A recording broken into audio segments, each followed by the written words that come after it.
আজকের নিবেদন পটল ভাজা।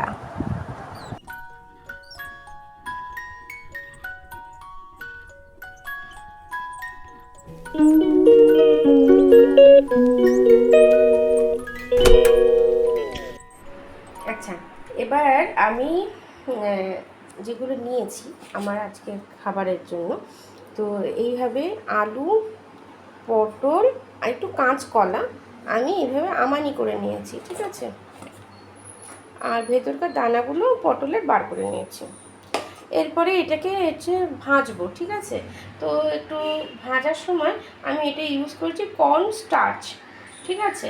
আর এর সাথে এটা ধরুন 2-3 চামচ মতন নিয়েছি, কারণ আমি মেপে নিইনি, তো আন্দাজে বলছি 2-3 চামচ মতন নিয়েছি। আর এর ভিতরে ঠিক এতটা পরিমাণই আমি দেব চালের গুঁড়ো। আর তারপরে এটা লবণ আর হলুদ দিয়ে ভালো করে এটা জল দিয়ে সুন্দর করে একটা পেস্ট বানাবো, ঠিক পেস্ট, যাতে এটা কোটিং হয়ে যায় ভালো করে। আর ছাঁকা তেলে আমি এটাকে ডিপ ফ্রাই করবো। তো চলুন দেখে নিই।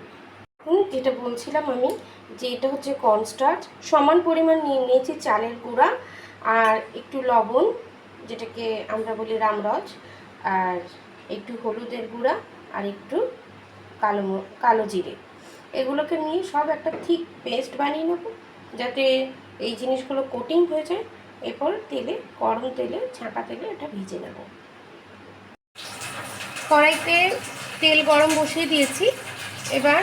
আর এই ব্যাটারটাও প্রায় রেডি হয়ে গেছে আমাদের ব্যাটারটা, ঠিক আছে। আমি দেখিয়ে দিচ্ছি, এইরকম একটা পোরিং কনসিস্টেন্সি আছে, ঠিক আছে। এরই মধ্যে আমার সুন্দর করে ভাজা হয়ে গেছে এই সমস্ত পটল, আলু আর হচ্ছে কলা, ঠিক আছে। এটা একটা ব্যাচ হচ্ছে, এরকম হয়তো 2-3টে ব্যাচ হবে আমার।